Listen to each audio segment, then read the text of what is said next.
ಏನೇನಾಗಿದೆ ಕಳೆದ ಒಂದು ತಿಂಗಳಲ್ಲಿ ಅನ್ನೋದನ್ನ ಎಸ್ಪಿಪಿ ಅಶೋಕ್ ನಾಯಕ್ ಮುಂದಿಡ್ತಿದ್ದಾರೆ. ಒಂದು ತಿಂಗಳ ಹಿಂದೆ ಅಂದ್ರೆ 1ನೇ ತಾರೀಕು ಮೇ 1ನೇ ತಾರೀಕು ಆತ ಒಂದು ಲೆಟರ್ ಅನ್ನ ಎಕ್ಸ್ ನಲ್ಲಿ ಪೋಸ್ಟ್ ಮಾಡ್ತಾನೆ. ಅದರಲ್ಲಿ 7 ದಿನಗಳ ಕಾಲಾವಕಾಶ ಬೇಕು ಅಂತ ಕೇಳ್ತಾನೆ. ಇಲ್ಲಿ ಪ್ರಜ್ವಲ್ ಪರ ವಕೀಲರು ಕೂಡ ಪ್ರಜ್ವಲ್ ಬರ್ತಾರೆ, 7 ದಿನ ಬೇಕು, ಅವ್ರಿಗೆ ಅವಕಾಶ ಕೊಡಿ ಅಂತ ಅಂದಿದ್ರು. ಆದ್ರೆ 1 ತಿಂಗಳು ಕಳೆದ್ರು, ಆರೋಪಿ ಬರಲೇ ಇಲ್ಲ. ವಿದೇಶದಲ್ಲಿ ಬಂಧನ ತಪ್ಪಿಸ್ಕೊಳ್ಳೋದಕ್ಕೆ ಈಗ ಸ್ವದೇಶಕ್ಕೆ ಬಂದಿದ್ದಾರಷ್ಟೇ.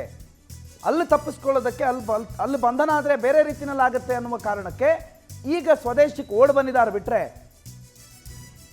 ಅದನ್ನು ಬಿಟ್ಟರೆ ಬೇರೆ ಏನಲ್ಲ. ಅವ್ರು ತಪ್ಪಿಸ್ಕೊಂಡು ಹೋಗಬೇಕು ಅಂತಾನೆ ದೇಶ ಬಿಟ್ಟು ಹೋಗಿದ್ದು. ದೇಶ ಬಿಟ್ಟು ಓಡ್ ಹೋಗಿದ್ದೆ ತಪ್ಪಿಸ್ಕೊಳ್ಬೇಕು ಅಂತ. ಈಗ ಹೊರಗಡೆ ಬಂಧನ ಆಗುತ್ತೆ ಅಂತೇಳಿ ಇಲ್ಲಿ ಬಂದಿದ್ದಾರೆ. ರಾಜತಾಂತ್ರಿಕ ಪಾಸ್ಪೋರ್ಟ್, ಡಿಪ್ಲೊಮ್ಯಾಟಿಕ್ ಪಾಸ್ಪೋರ್ಟ್ ಏನಿದೆ ಅದು ರದ್ದಾಗ್ಬಿಡುತ್ತೆ ಅನ್ನೋದಕ್ಕೆ ಇಲ್ಲಿ ಬಂದಿದ್ದಾರೆ. ವಿಡಿಯೋದಲ್ಲಿ ಇರೋದು ಪ್ರಜ್ವಲ್ಲೇ ಅನ್ನೋದಕ್ಕೆ ಸಾಕ್ಷ್ಯ ಇದೆ. ಬಟ್ಟೆ ಬಿಚ್ಚೋದಕ್ಕೂ ಬಲವಂತಕ್ಕೂ ವ್ಯತ್ಯಾಸಗಳು ಇರುತ್ತೆ, ಎರಡು ಒಂದೇ ಅಲ್ಲ. ಈ ಪ್ರಕರಣ ದೊಡ್ಡ ಇಶ್ಯೂ ಆಗಿದೆ, ಪ್ರತಿಭಟನೆಗಳಾಗ್ತಾ ಇದೆ. ಆರೋಪಿಯನ್ನ ಅರೆಸ್ಟ್ ಗ್ರೌಂಡ್ ತುಂಬಾ ದೊಡ್ಡದು. ಅರೆಸ್ಟ್ ಗ್ರೌಂಡ್ ಇದೆಯಲ್ಲ ಸಿಕ್ಕಾಪಟ್ಟೆ ದೊಡ್ಡದದು. ಆರೋಪಿಯ ವಿರುದ್ಧ ಪ್ರಮುಖ ಸಾಕ್ಷಿಗಳಿದೆ, ಹಾಗಾಗಿ ಆತನನ್ನು ಅರೆಸ್ಟ್ ಮಾಡಿದ್ದೀವಿ. ಈ ವಿಡಿಯೋದಿಂದ ಅನೇಕ ಮನೆಗಳಲ್ಲಿ ಒಡಕುಂಟಾಗಿದೆ, ಅನೇಕ ಕುಟುಂಬಗಳು ಒಡೆದು ಹೋಗಿದೆ, ಸಂಸಾರಗಳು ಒಡೆದು ಹೋಗಿದೆ. ಗಂಡಂದ್ರು ಹೆಂಡತಿಯರನ್ನ ಅನುಮಾನದಿಂದ ನೋಡುವಂತ ರೀತಿ ಆಗ್ಬಿಟ್ಟಿದೆ. ಈ ಪ್ರಕರಣ ಬಹಳ ದೊಡ್ಡ ಇಶ್ಯೂ ಆಗಿದೆ, ಪ್ರತಿಭಟನೆ ಆಗ್ತಾ ಇದೆ. ಹಾಸನದಲ್ಲಿ ಯಾವ ಮಟ್ಟದ ಪ್ರತಿಭಟನೆಗಳಾಗ್ತಾ ಇದೆ ಅನ್ನೋದಕ್ಕೆ ನಿನ್ನೆ ಉದಾಹರಣೆಗಳಿದೆ. ಸೊ ಇದು ನಾರ್ಮಲ್ ಅಲ್ಲ, ಅದೆಲ್ಲ ಬೇಡ, ಮೆರಿಟ್ ವಾದ ಮಾಡಿ ಅಂತ ನ್ಯಾಯಾಧೀಶರು ಮತ್ತೆ ಹೇಳಿದ್ದಾರೆ. ಅನೇಕ ಸಂತ್ರಸ್ತರು ದೂರು ಕೊಡೋದಕ್ಕೆ ಯಾಕೆ ಮುಂದೆ ಬರ್ತಿಲ್ಲ ಅಂತಂದ್ರೆ ಈ ಆರೋಪಿ ಬಹಳ ಸ್ಟ್ರಾಂಗ್ ಇದ್ದಾರೆ. ಆರೋಪಿಯ ವಿರುದ್ಧ ಸೆಕ್ಷನ್ಗಳು ಕೂಡ ಪ್ರಮುಖವಾದ ಸೆಕ್ಷನ್ಗಳಿದೆ. ಆರೋಪಿಯ ಅರೆಸ್ಟ್ ಗ್ರೌಂಡ್ ಕೂಡ ಬಹಳ ದೊಡ್ಡದು. ಆರೋಪಿಯ ಅರೆಸ್ಟ್ ಗ್ರೌಂಡ್ ಯಾವ್ಯಾವ ಗ್ರೌಂಡ್ಸ್ನಲ್ಲಿ ಅರೆಸ್ಟ್ ಮಾಡಿದ್ರೆ ಅಂದ್ರೆ ಬಹಳ ದೊಡ್ಡ ಗ್ರೌಂಡ್ಸ್ ಇದೆ. ಆರೋಪಿಯ ವಿರುದ್ಧ ಪ್ರಮುಖ ಸಾಕ್ಷ್ಯಗಳಿದೆ, ಹಾಗಾಗಿ ಆ ಲೆಕ್ಕದಲ್ಲಿ ಅರೆಸ್ಟ್ ಮಾಡಿದ್ದೀವಿ. ಈ ವಿಡಿಯೋ ಸಾಮಾಜಿಕವಾಗಿ ನಾವು ನೋಡ್ತಾ ಹೋದ್ರೆ ಹಲವು ಮನೆಗಳನ್ನು, ಹಲವು ಕುಟುಂಬಗಳನ್ನು ಒಡೆದು ಹಾಕ್ಬಿಟ್ಟಿದೆ. ಈ ವಿಡಿಯೋ ಇಶ್ಯೂ ಆಗಿದೆ, ಹಾಸನದ ಪ್ರತಿಭಟನೆಗಳಾಗ್ತಾ ಇದೆ ಅಂತ ಅಂದಿದ್ದಕ್ಕೆ ನೀವು ಮೆರಿಟ್ ವಾದ ಮಾಡಿ ಸರ್, ಇದೆಲ್ಲ ಮಾಡೋದು ಬೇಡ, ಮೆರಿಟ್ ವಾದ ಮಾಡಿ ಅಂತ ನ್ಯಾಯಾಧೀಶರು ಹೇಳಿದ್ರು. ಮೆರಿಟ್ ವಾದ ಅಂತಂದರೆ ಕೇಸ್, ಆ ಸೆಕ್ಷನ್ ಯಾವ ಕೇಸ್ನಲ್ಲಿ ಅರೆಸ್ಟು, ಆ ಕೇಸ್ಗೆ ಸಂಬಂಧಪಟ್ಟಂಥ ವಾದ. ಮೆರಿಟ್ ವಾದ ನೀವು ಮಾನವೀಯವಾದ, ಹ್ಯುಮ್ಯಾನಿಟೇರಿಯನ್ ವಾದವನ್ನು ಈಗ ಬಿಡಿ, ಮೆರಿಟ್ ವಾದವನ್ನು ಮೊದಲು ಮಾಡಿ ಅನ್ನೋದನ್ನು ಮತ್ತೆ ನ್ಯಾಯಾಧೀಶರು ಅಶೋಕ್ ನಾಯಕ್ ಅವರಿಗೆ ಸೂಚಿಸಿದ್ದಾರೆ.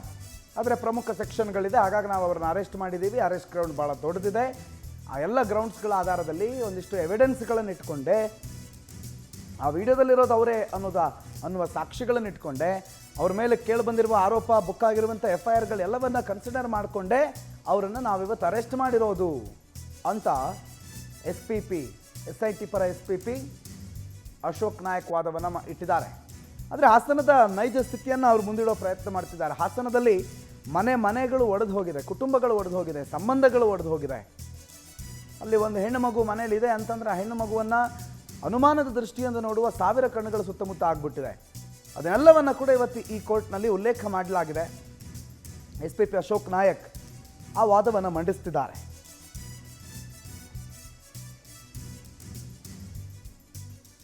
ನೋಡಿ, ಪ್ರಜ್ವಲ್ ರೇವಣ್ಣ ಪ್ರಕರಣದಲ್ಲಿ ಏನಾಗುತ್ತೆ, ಮುಂದೇನಾಗುತ್ತೆ, ಏನೇನು ಆಗಬಹುದು, ಎಲ್ಲವೂ ಪ್ರಶ್ನಾರ್ಹನೇ. ಆದರೆ ಪ್ರಜ್ವಲ್ ರೇವಣ್ಣ 1 ವಾರದಲ್ಲಿ ಬರ್ತೀನಿ ಅಂಥೇಳಿ 1 ತಿಂಗಳು ಬರಲಿಲ್ಲ.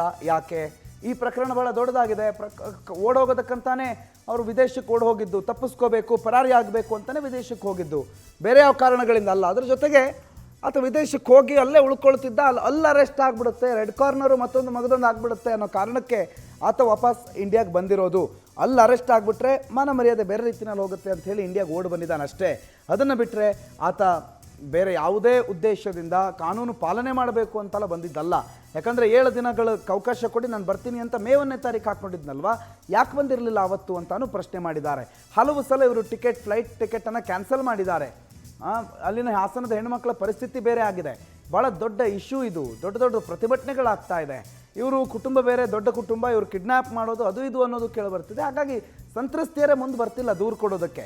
ಅಂಥ ಸಂದರ್ಭದಲ್ಲಿ ಅವರನ್ನು ಬಿಟ್ಟು ಕಳಿಸೋದಕ್ಕೆ ಅಥವಾ ಜಾಮೀನು ಕೊಟ್ಟು ಕಳಿಸೋದಕ್ಕೆ ನೋ.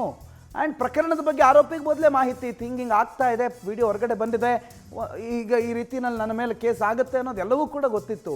ಆಗ ಅವರು 1 ವಾರದಲ್ಲಿ ಬರ್ತೀನಿ ಅಂತ ಹೇಳಿದರು. ಆಗ ಹೊರಗಡೆ ಇದ್ದೀನಿ ಅಂತ ಅಂದಿದ್ರು, ವಿದೇಶದಲ್ಲಿ ಅಂತ ಹೇಳಿರಲಿಲ್ಲ. ನಾನು ಹೊರಗಡೆ ಇದ್ದೀನಿ, ಬೇರೆ ಕಾರಣದಿಂದ ನಾನು ಎಲ್ಲ ಹೊರಗಡೆ ಇರೋದ್ರಿಂದ ಅಂತ. 1 ದಿನ ಆಗಿದೆ, ಇನ್ನೂ 13 ದಿನ ಕಸ್ಟಡಿ ಕೊಡಿ ಅನ್ನುವ ಪ್ರಶ್ನೆಯನ್ನು ಕೇಳಿದ್ದಾರೆ. ಒಟ್ಟು 14 ದಿನಗಳು ಕಸ್ಟಡಿ ಕೇಳಿದ್ದಾರೆ SIT SPP ಅಶೋಕ್ ನಾಯಕ್. 1 ದಿನ ಮುಗಿದಿದೆ, ಈ ಕೇಸ್ನಲ್ಲಿ ಜೀವಾವಧಿ ಶಿಕ್ಷೆಗೂ ಕೂಡ ಅವಕಾಶ ಇದೆ. ಜೀವಾವಧಿ ಈ ಆರೋಪ ಸಾಬೀತಾದರೆ ಜೀವಾವಧಿ ಶಿಕ್ಷೆ ಕೂಡ ಆಗಬಹುದು. ಹಾಗಾಗಿ ಒಂದು ದಿನ ಹೆಂಗೂ ಕಳೆದಿದ್ದೀವಿ ನಾವು, ಇನ್ನು 13 ದಿನಗಳ ಕಾಲ ಅವರನ್ನು ನಮ್ಮ ಕಸ್ಟಡಿಗೆ ಕೊಡಿ, SIT ಕಸ್ಟಡಿಗೆ ಕೊಡಬೇಕು.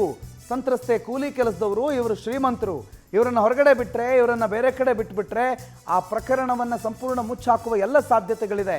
ಇವರು ಶ್ರೀಮಂತರಿದ್ದಾರೆ, ಆ ಕೇಸ್ ಕೊಟ್ಟವರು ಅಥವಾ ದೂರು ದಾಖಲು ಮಾಡಿದವರು ಕೂಲಿ ಕಾರ್ಮಿಕರು, ಅವರು ಒಂದು ಹೊತ್ತಿನ ಊಟಕ್ಕೋಸ್ಕರ ಕಷ್ಟಪಡುವಂಥವರು. ಹಾಗಾಗಿ ಅವರ ಪರವಾಗಿ ನ್ಯಾಯಾಲಯ ನಿಲ್ಲಬೇಕು, ಅವರಿಗೋಸ್ಕರ ಇವರನ್ನು ನಮಗೆ ಕೊಡಬೇಕು. ಜೀವಾವಧಿ ಶಿಕ್ಷೆಗೆ ಅವಕಾಶ ಇರುವಂಥ ಕೇಸ್ ಆಗಿರೋದ್ರಿಂದ ಅಟ್ ಎನಿ ಕಾಸ್ಟ್ ಇವರನ್ನು ಬಿಟ್ಟು ಕಳಿಸಬಾರ್ದು ಅನ್ನುವ ವಾದವನ್ನು, ಸಮರ್ಥವಾದವನ್ನು ಈಗ ಅಶೋಕ್ ನಾಯಕ್ ಮುಂದಿಟ್ಟಿದ್ದಾರೆ, SITಯ SVP.